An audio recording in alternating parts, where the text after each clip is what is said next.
Hi there, Glocal citizens. Welcome back to the podcast that inspires a borderless mindset around manifesting a new world. I'm Florence Adu once again, and thank you for joining us. I am back in New York City, in Brooklyn, and I am happy to be hosting my next guest, who is an old friend that I just know for quite a long time. And it's interesting just to kind of take a flashback. So we first met years and years and years ago as interns. And it was more like passing ships, right? So it's like, oh, passing ships. And then, New York life brings you closer together. But we actually, I want to say, really became friends in a global context, which was in Ghana.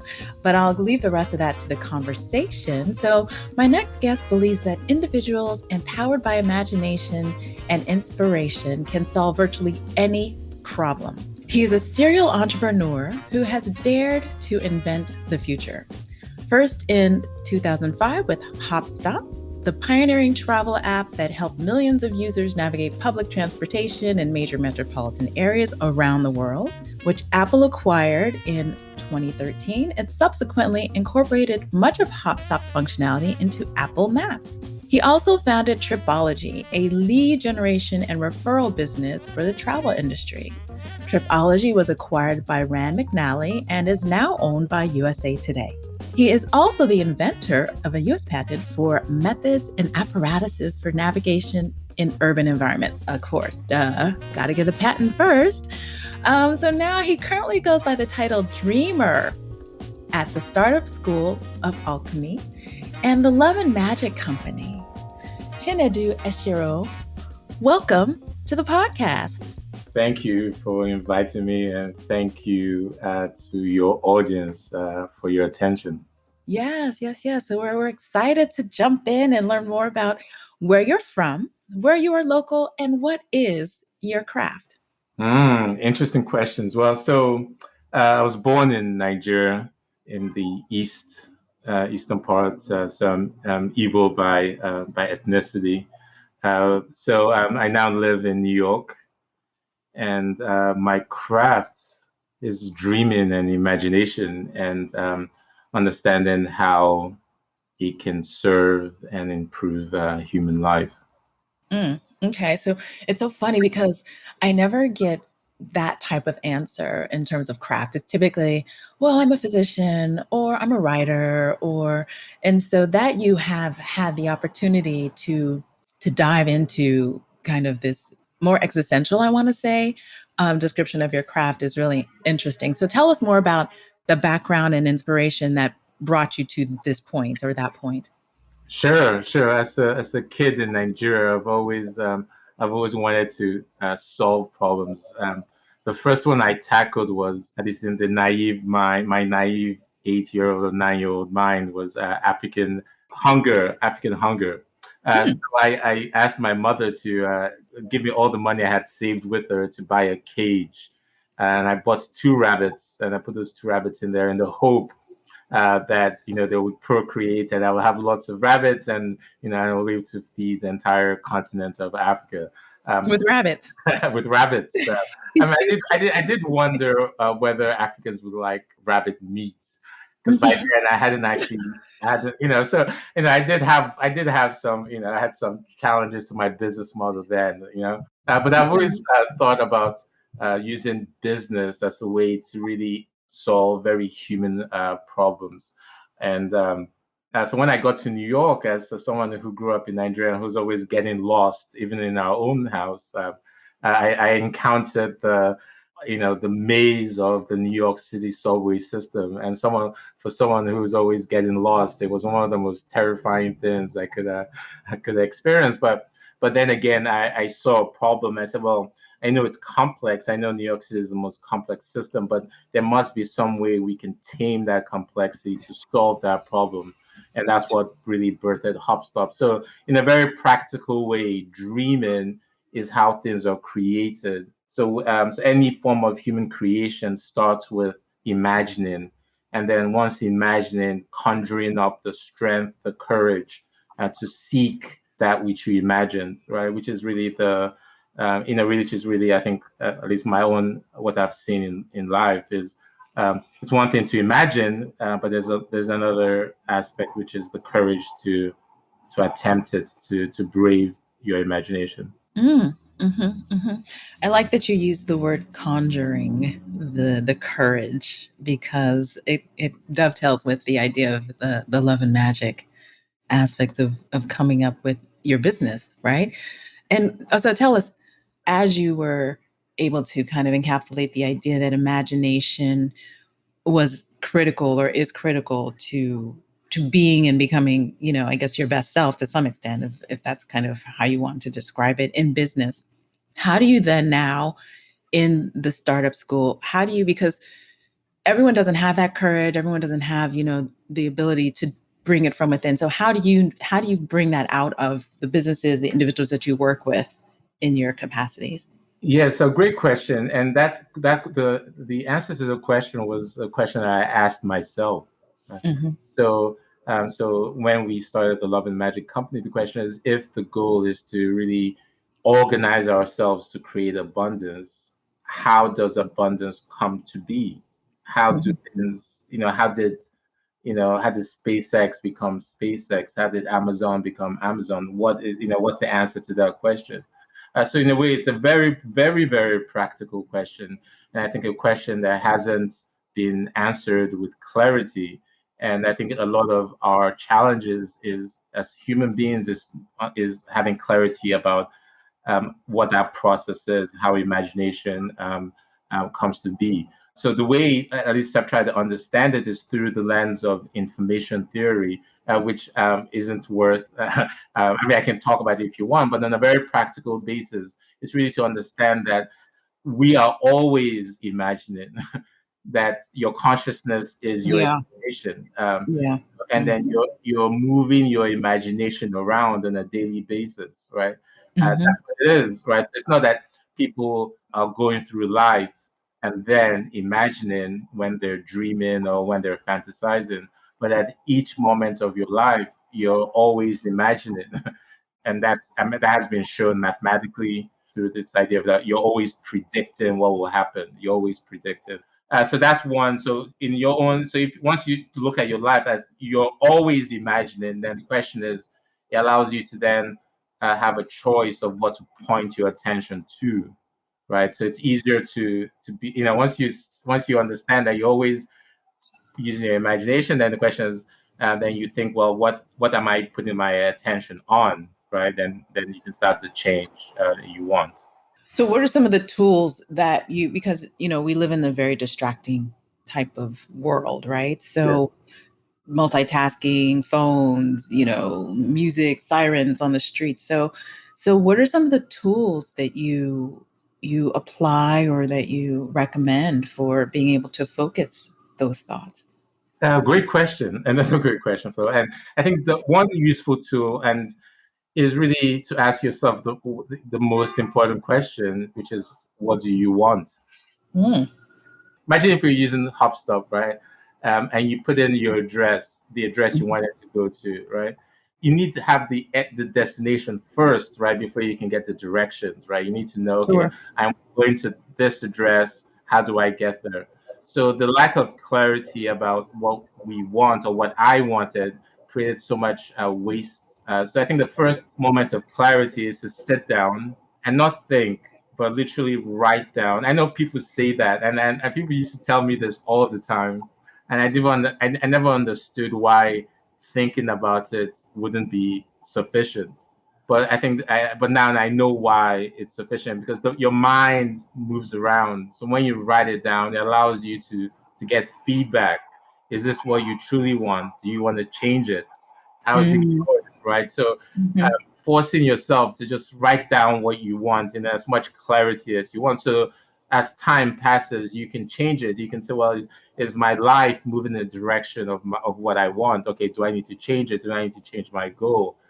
So I think that's the first step. So once you have that with clarity, or at least with enough clarity to proceed, the next step is then figure out, well, what's your plan to achieve that goal? And like there's an African saying that there's no, if you want to go fast, go alone. If you want to go far, go together. So then you need to figure out how do you now work with your tribe, your co-creators, your co-founders, right, to manifest, to create that ideal that you're looking for. So those are just maybe two sort of practical ways. So you start off with your destination, and then you Mhm, craft a plan with people that support you to get help you get to that goal. mhm, mhm, mhm. Okay, that's very straightforward. That makes a lot of sense.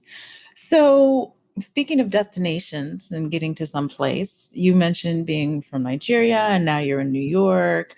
So, how did you land on this place? Like, how did you come to be living, working, and playing where you live? And actually, it doesn't necessarily have to be about New York. So maybe it could be at another point in your life, how you exercising your global citizenship. How did you come to be living and working and playing in a particular place where you've lived? Yes, where I've lived. Well, I think I live in my head. I think I live in my head a lot, and so I Okay. think I practice what I call like a spiritual cleanliness. Okay. Okay. Well, let's dig into that a little bit. So, I mean, yes, because most people probably wouldn't say they would probably be more, or and are more apt to say, well, I live in, Manhattan or I live in, New Jersey or what have you. So living in your head, how would you describe what that experience is like and how you decided that that was a focal point of, I guess, centering you? Sure. Well, I mean, again, it came from cacophony and noise Mhm. and all kinds of journeys. But I think where I've come to at this point is that your locality is your consciousness. Mm, So where mhm, you are in the most real sense is your consciousness, your perceptions of self, your perceptions of environment. That's really where you really are. I mean, you could be physically in New York or you could be in hell. And the true where you truly are is where you are in consciousness. And so with that reasoning, I think I've tried to minimize the type of information that would or environments that would not be in line with the environments that I want to be in, and a lot of it is just also information, etc. So just being mindful of the content I consume and the interactions I have is something that helps me preserve that sense of space or place. mhm, mhm, mhm, mhm. So, what are some of the types of information or content that you steer clear of? Oh, so if I answer this question, then you put my attention to those things. But Oh, I love it. Good. I love it. but I think social media. So I mean, Yeah. I think I did maybe 1 month of a TikTok addiction. Then Okay. I quit that. Uh, Okay. I still do LinkedIn, and I do Yeah. so. Because I think what I found it is for me, it allows me to some form of self-expression and self-expression. Mhm. I think hopefully in a way that's practical and hopefully useful to people at some point. Yeah, yeah, yeah, I like that. I'm personally not on TikTok either. I feel like Snapchat, TikTok, those things that were like super fast, like Marco Polo, like a lot of those that are like force you to be attached to your device really are problematic to me just because I like to be able to set myself aside from the device in particular ways. I recently met someone who has a yam, and I think you might remember the term yam from your time in Ghana. And yam for you listeners is a non-smartphone, basically. And so they spent a lot of their career, being a tech kind of person, working in fintech, basically, and decided I'm not going to use a smartphone, and you should try it too. And so what I had to realize is that, or not realize, or communicate to this person is that it's fine that you don't want a smartphone because you may not have the discipline to not have to respond to all of those things. Like, what I appreciate about technology and where we are in this point in human existence is that we've created these tools that make life simpler. So by having a yam, he's made his life a little bit more difficult, which is fine for him. But for me, I have the discipline to be able to say, first, I'm not going to put notifications on everything, right? So it's not going to always chime and tell me to always prompt me to do things. And when it does, I'm going to decide if I'm going to pick it up or I'm not. So I think that's just, a personal decision that people will make, but I just think that we choose to be in our head in different ways, basically, to round out that conversation. Yeah, and 100% agree. And but it's one of those things as this journey, again began with, okay, how do ideas turn into things? Mhm. So then you obviously, to answer those kinds of questions, you have to understand product development. And what you Mhm. just mentioned is something that is well known in social media and the engineering of habits. And I think there have been lots of, I think there was a movie that came out, or a series that came out few months ago, talking about how social media strategy, or how social media companies create these habit loops, right? So Yes. it's a body of work. They're data scientists trying to figure out how to engage you, and which is fine in some aspect, but that is the way I think about it. Is why can't we have an addictive app that helps that person become a doctor, right? Or helps Mm. in Uganda Mhm. become whatever they want to be. Why haven't we? And we are, but I think in terms of really framing work, right? So if Mhm. we framed Mhm. work Mhm. as your ability to bring your superpower, your uniqueness in a way that makes somebody else's dream come true. Mhm. Like if we could Mhm. frame the way we worked in that lens, and the product we built was to streamline manifestation for other people. Yeah. Do you think that capitalism is kind of the culprit in the why of that not being the reality that we live in? Yeah, I think that's in a way, I mean, that's an easy answer, but Sure. but Mhm. I don't think it's the real answer. I think the real answer, at least in my own observation, is that the real answer is that what we call capitalism is an expression of intelligence, and that intelligence is optimizing for a function, and that function is its multiplication. So capital grows, and it looks Mhm. for all mechanics to get, technology, capital, whatever it needs to grow itself. So I think that's just every intelligence competes. We're in an evolutionary system of different types of intelligence. So I think the long run answer, I think, for the design of human systems is that we design human systems that are fully integrated into our holistic goal, like what we want as human beings. If we can tie our businesses to our collective objective function, then I think that would be those new organizations, and we call it the beloved organizations. I think those types of organizations will be able to compete and outcompete traditional corporations that don't have in their strategy, in their recruiting, this larger collective view of success, right? So that's how I think, because intelligence won't stop doing. So the bug that's eating the plant doesn't really care that the plant doesn't like what it's doing. Mhm. And so it's not that, there will always be this yin yang tension in the world, right? This evolutionary environment.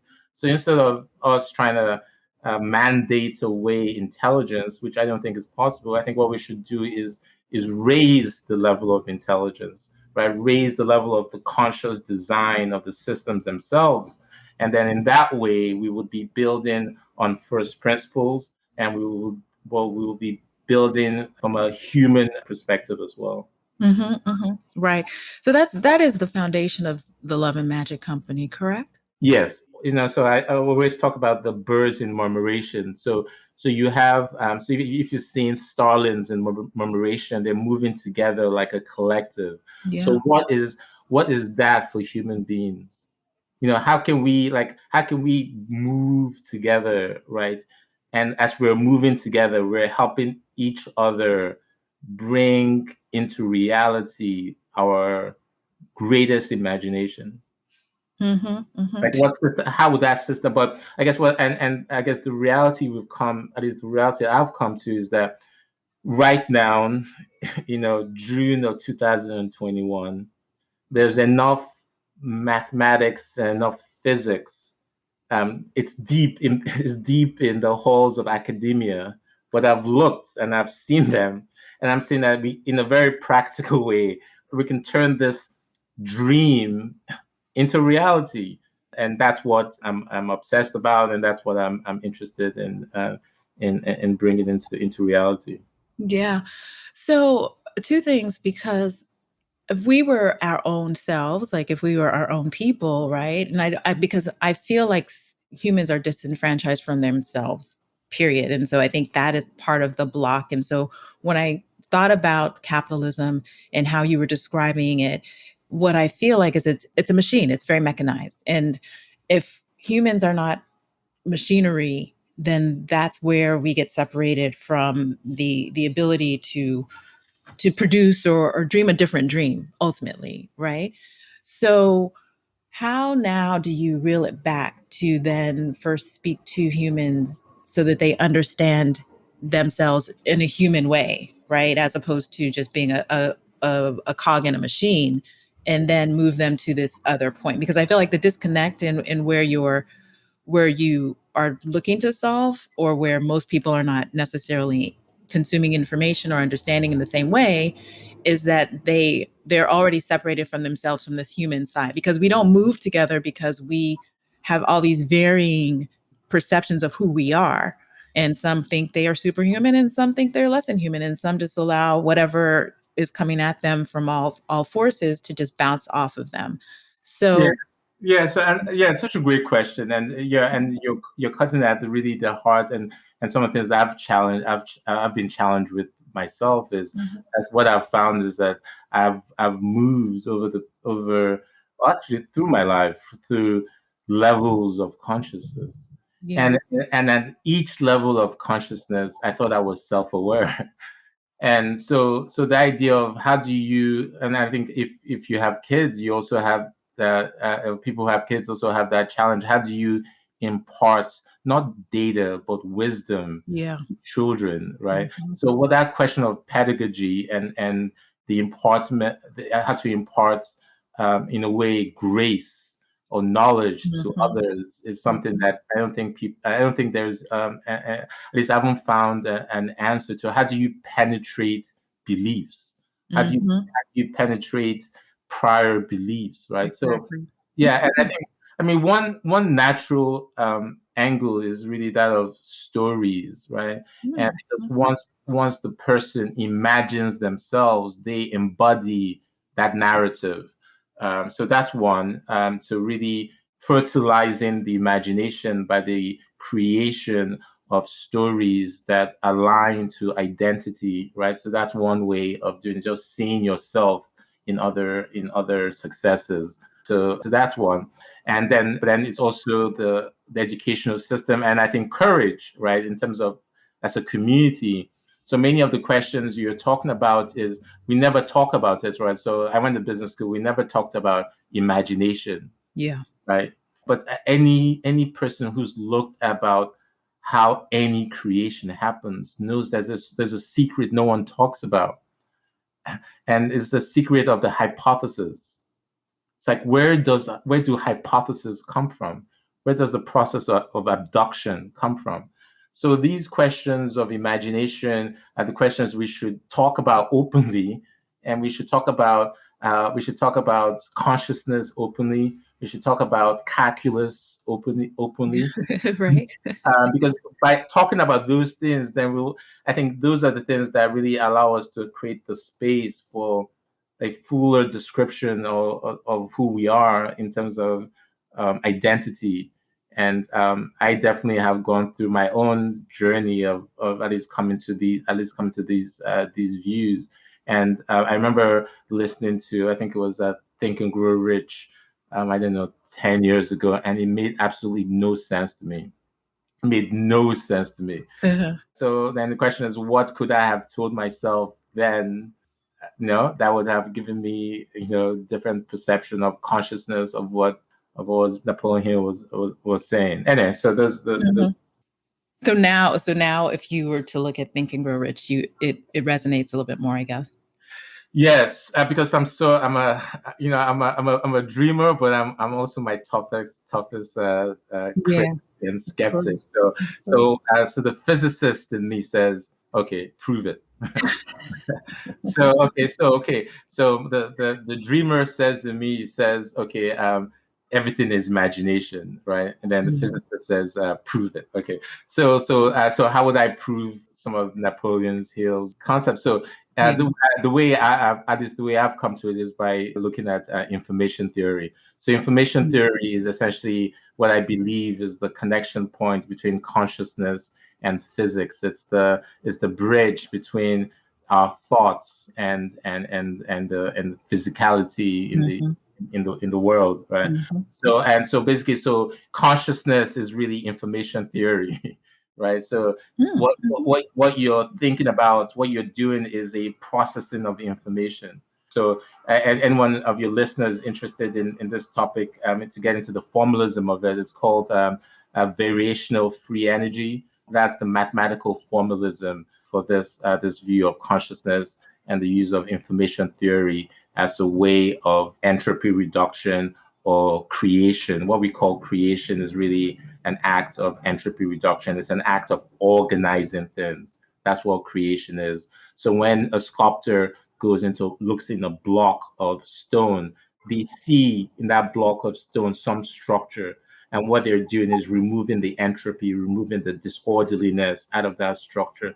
So what I'm saying, that's the same metaphor for any type of creation. So what the entrepreneur does is that they go and see a problem in the world. It's all disorganized, it's messy, the customer is unhappy. And what they do, they use their imagination and they look and they pause and they meditate and they think. And then all of a sudden it comes to them. They have an idea. Aha, that's how I'm going to solve it. And so now that she imagined the possibility, she now takes action. She recruits investors, she recruits co-founders, and she takes action to pursue her imagination, to pursue her prophecy, right? That's the way to bridge what people have been saying about you are what you think. Mhm. Your attention Mhm. matters, and bridging it to the physics of information theory, which is this kind of entropy reduction process of imagining and action, perception and action.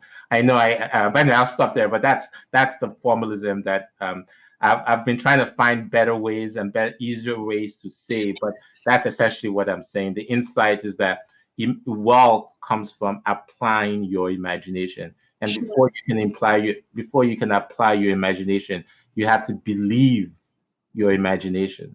You have to Mhm. believe it. Mhm. Yes. Mhm. Absolutely. And so you kind of leaned into this as you were speaking and as you were closing, and I get the terminology that you're using, and I find it very interesting the way that you're marrying a lot of scientific conversational language with, well, not even conversational, just scientific terms with what are kind of business and a normal, colloquial dialogue. But do you find that it's a bit difficult for those businesses you're working with or individuals that you're working with to make the connection? And have you thought of, or do you use visual tools as a way of demonstrating this, besides kind of you said stories is one way, but the visual tools, because it's very meaningful and impactful and I get it. But I'm wondering if, and I'm a scientist, so that's part of the reason why I think I probably do get it. But for the more lay person, what are some of your techniques for breaking it down? So like this is almost like this is a question I've been wrestling with, is how do I become a better storyteller? How do I Mhm. say the things that I want to say in a Mhm. way that would mirror my excitement about its Mhm. revelations to me? Yeah. Mhm. Um, Mhm. okay, so let me try. This is probably the first time me saying it this particular way, but Okay. so essentially all creation comes from a simple process of guessing and then checking. Okay. Yes, that's true. Yeah, guessing. That creation starts with guessing Mhm. is a key point. Mhm. Mhm. So there is no going back to getting directions. There's no way to get there without first guessing where you want to go, Yeah. Yeah. right? Yeah. So there's no startup that has been created where the founder didn't begin with a guess, right? They Yeah. never like, no one just starts doing something, right? You're dreaming, you're thinking about should I do it, and at some point you do it, but it always began with a guess, right? Hmm. And then what work is slowly removing the uncertainty about your guess, right? I have a vision, right? And then slowly removing the uncertainty about your vision. I want to create that and slowly removing the rock that Hmm. obscures the view of your sculpture, right? Hmm. Yeah. Hmm. Hmm. Okay.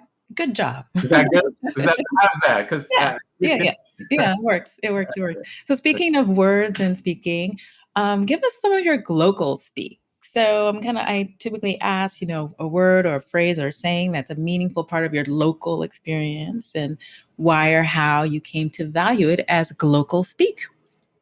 a glocal speak. I don't know if I have a glocal speak. What's a glocal speak? It's something that is global and local to you. Something that's global and local. It's just power of awareness. Yeah. So, That's okay. it. Power of awareness. Power of awareness. Yeah. Okay. That that's global and local. So yeah, all right. That's me Because and that's where meaningful. you always are. Yeah. Yeah, okay. All right, cool.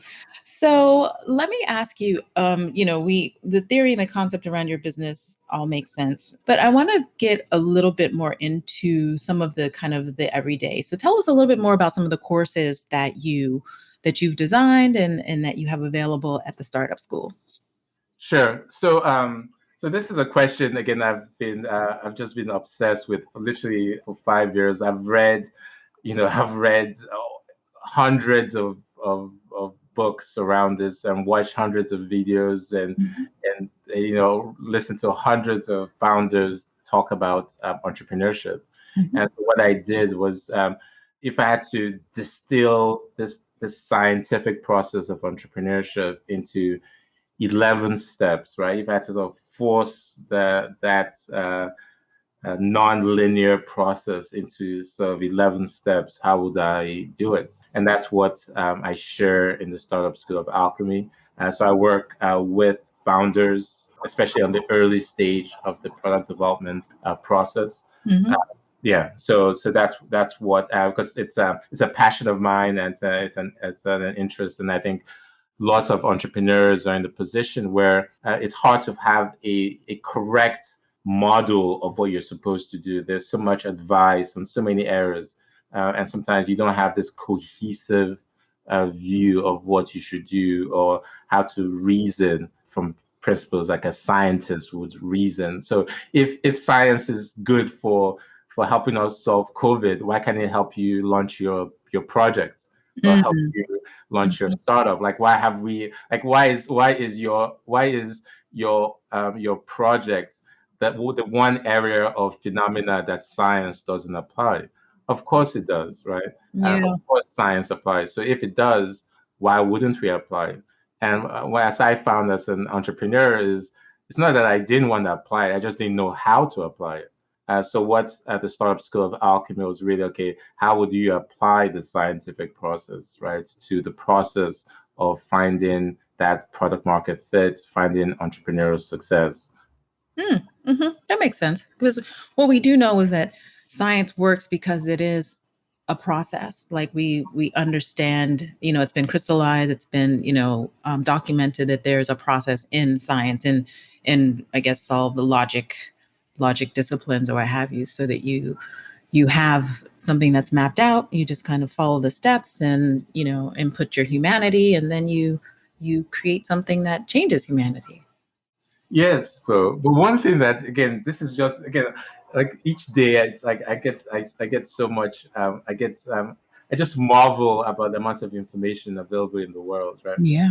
But what you just said is exactly right. But one thing that at least no one said explicitly, but I think we should all sit down, grab a couple of coffee or tea, and really think about. is in that scientific process, there's a point where you have a conjecture, where you have a Mhm. hypothesis. Mhm, mhm. But isn't that that is the basis of the scientific method is the Yes, hypothesis? Yeah.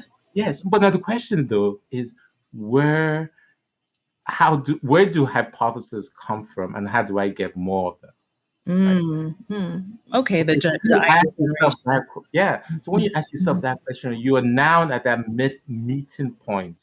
The one area that serious scientists and serious academics and serious business people don't want to talk about is that there is a mhm, meeting point between imagination and information that mhm, somehow a thought comes into your consciousness, and that becomes one of a hypothesis or a process of abduction where you generate a potential hypothesis, right? yeah.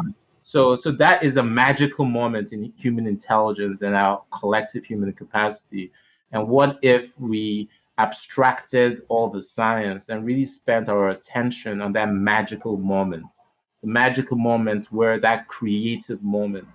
And again, I believe that we have enough science to distill that moment so that we don't spend our time toiling, we spend our time imagining. And we'll have enough AI, enough robots to do work. I think Mhm, what we should do, think about is how can we design human efforts in such a way where we really value the uniqueness of human beings. And I think in my own observation, the uniqueness of our human beings is the uniqueness of our imagination, and that's where we should build our systems on really harnessing all that bounty, all that that energy that comes from our creative potential. mhm, mhm, mhm. Kind of like the infinite idea jar. Yeah, because it is, right? And people Mhm. talk about sustainable strategies, but you Yeah. know, like the thing that's never ends is this constant pouring out of imaginative, creative potential. In fact, you can't help it, right? Every moment of life is this process of creation, right? Whether you're creating a house or creating a family or creating a startup, right? We can't help but organize the world, right? We can't help but create this, right? So it's part of our, like, if anyone looks at it scientifically, that's what the numbers say, really. Mhm, mhm. That is, yeah, that's it's basically human nature Yeah. in that regard. Yeah, so tell us, like, what is there a particular type of business or startup or that lends itself more to the process or to the academy, or or there across the board you think you have been able to solve for all kinds of industries?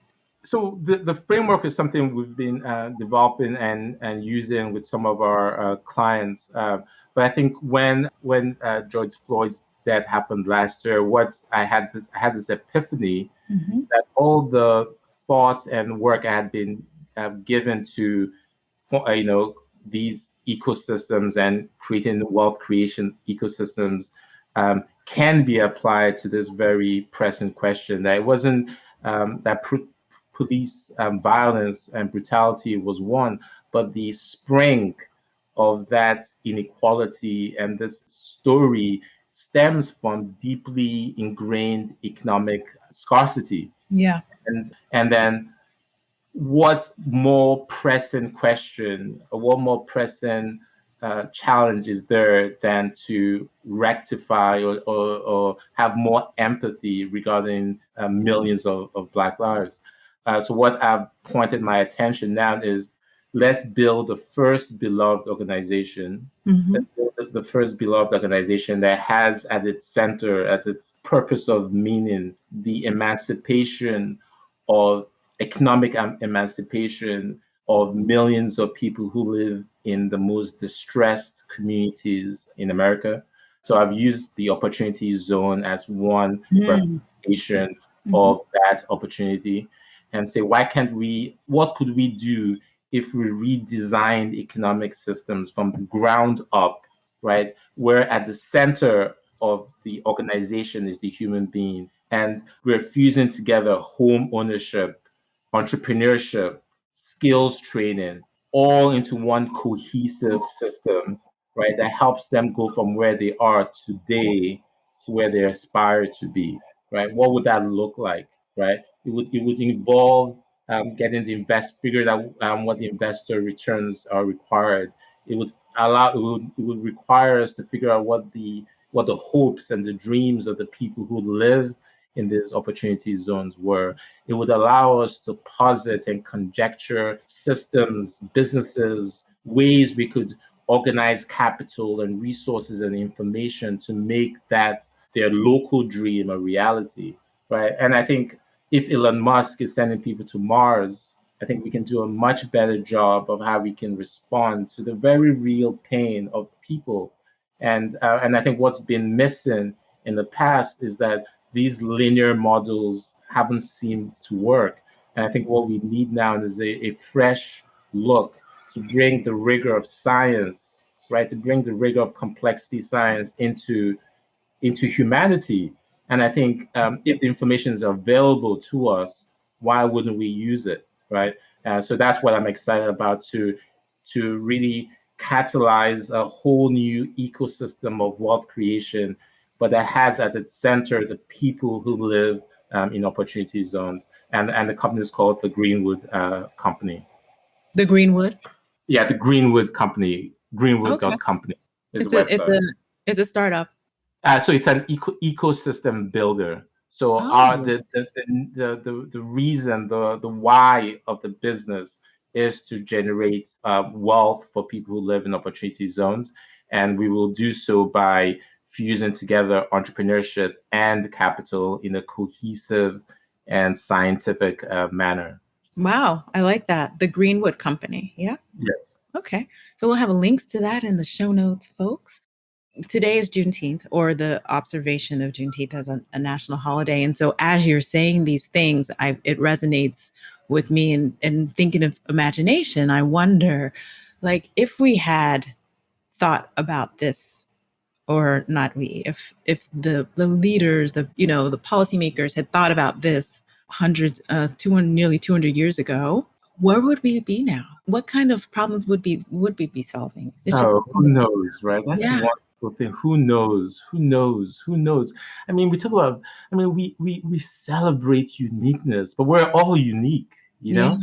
yeah. And the fallow wealth that's in the minds and the creative capacities of millions of people is a colossal waste, you know? Right, right. Colossal waste.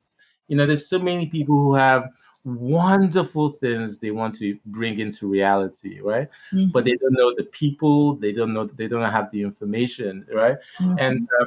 yeah, you talk about Juneteenth, right? So this idea of information, that our only scarcity is information, which is imagination, right? So Yeah. if not knowing is the only barrier, right? How, Mhm, right? mhm, mhm, So the mhm. question, the information is really the constraints to human mobility, right? Mhm.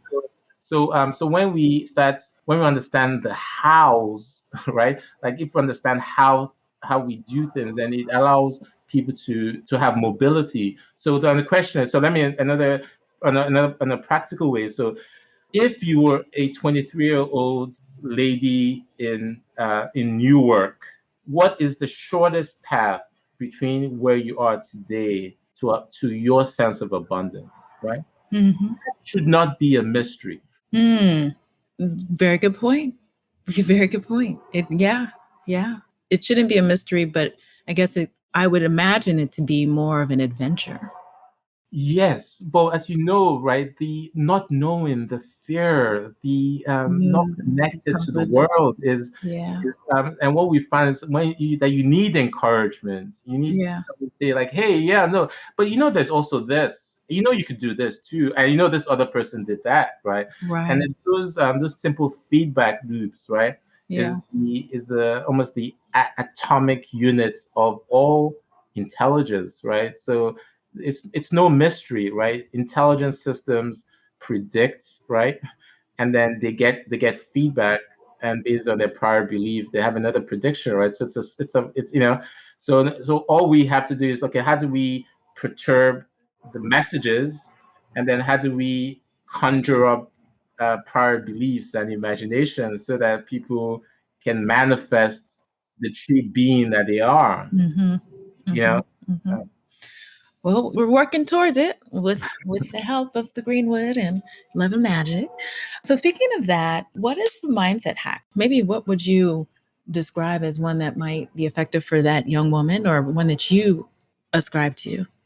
yes. Okay. And this I got from a wonderful marketer named Flint McLaughlin. So as an entrepreneur, I found that sometimes you get stuck, right? Mm-hmm. Get stuck, right? And you know you have a problem, but you can't figure it out exactly what that problem is. And so you get into this kind of mental haze, right? And sometimes it feels like there's no answer, and you can't get unblocked, right? Yeah.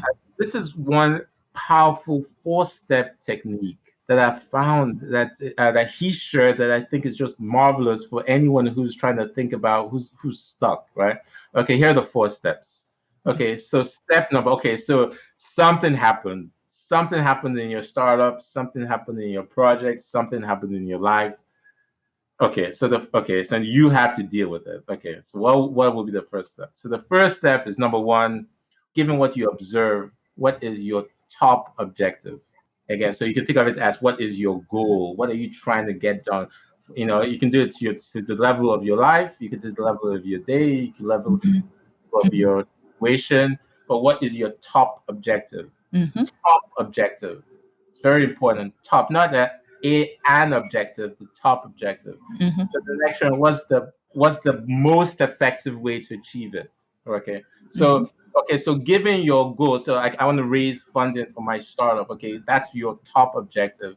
What is your best way to achieve it? So you can say, well, I'm going to reach out to this person and this. I'm going to put together a presentation. I'm going to schedule meetings with the investors, right? So that's your plan. So the next step now is that you go test the plan. So that's step three.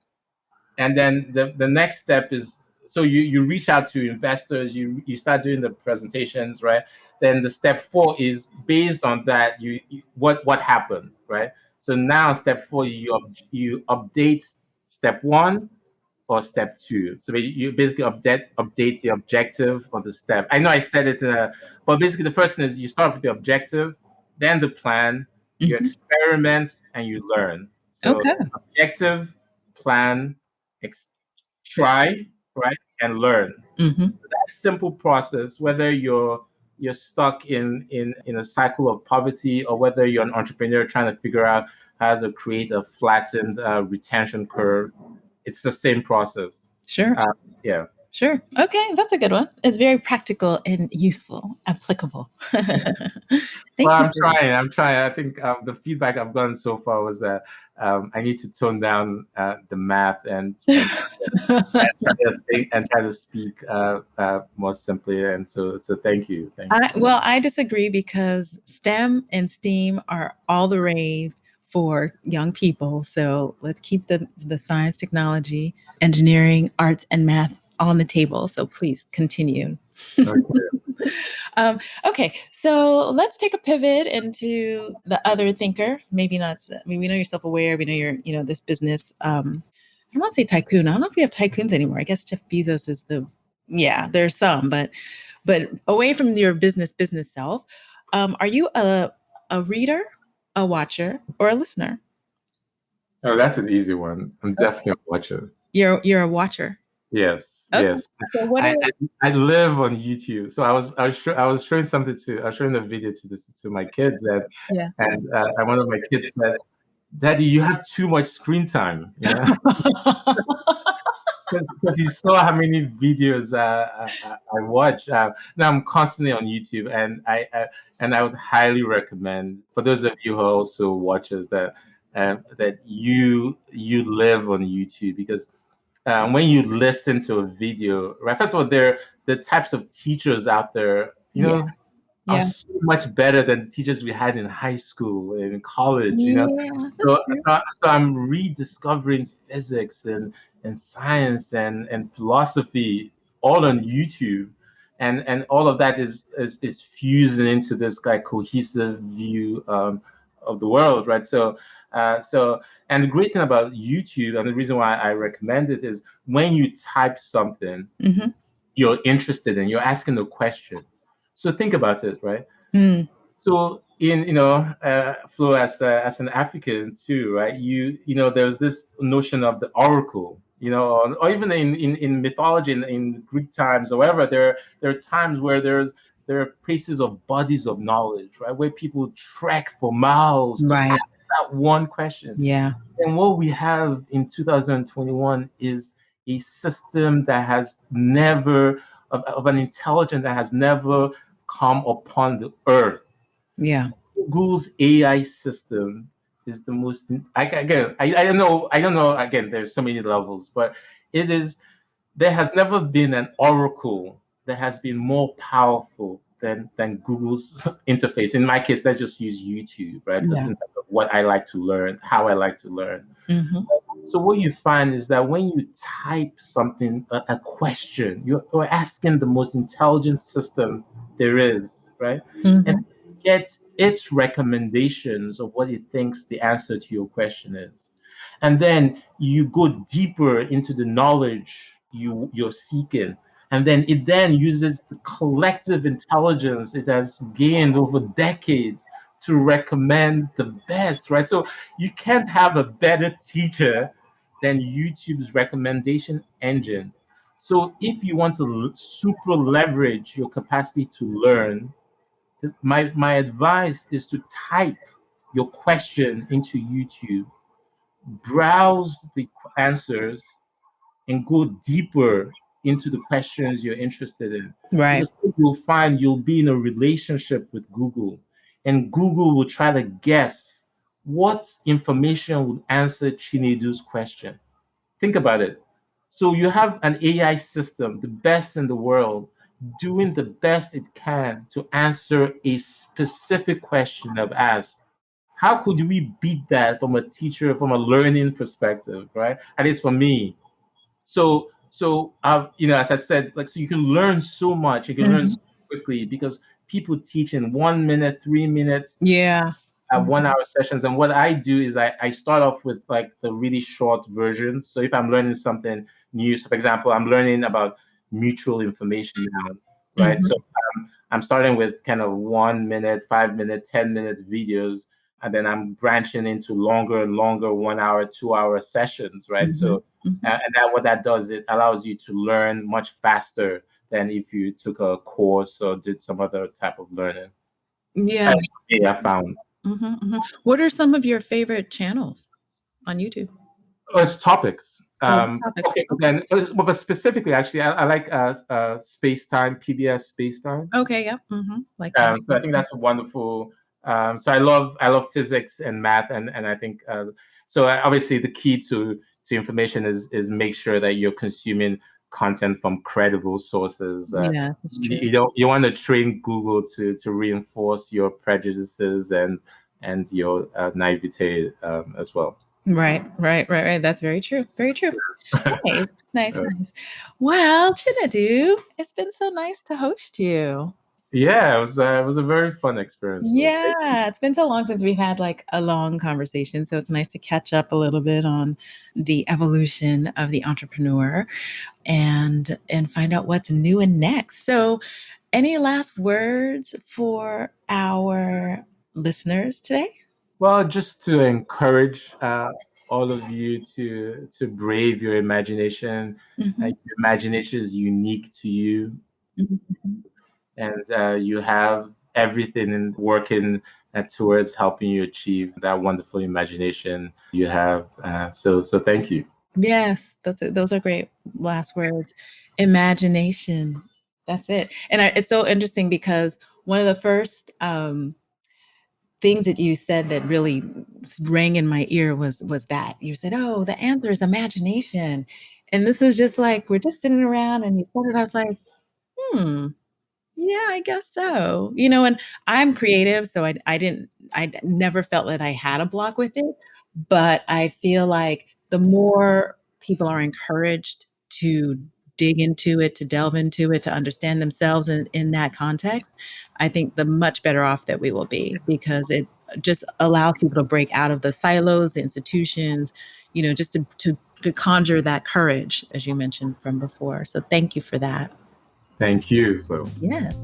So this has been another episode of Glocal Citizens. Thank you for joining us. I'm Florence Adu, your host, and we have new episodes every Tuesday at www.glocalcitizenspod.com and wherever you get your podcasts. That's Apple, Google, Amazon, Spotify, wherever you get your podcasts. Listen, subscribe, send a comment, or suggest a guest. We love to hear from you. So until next time, bye for now.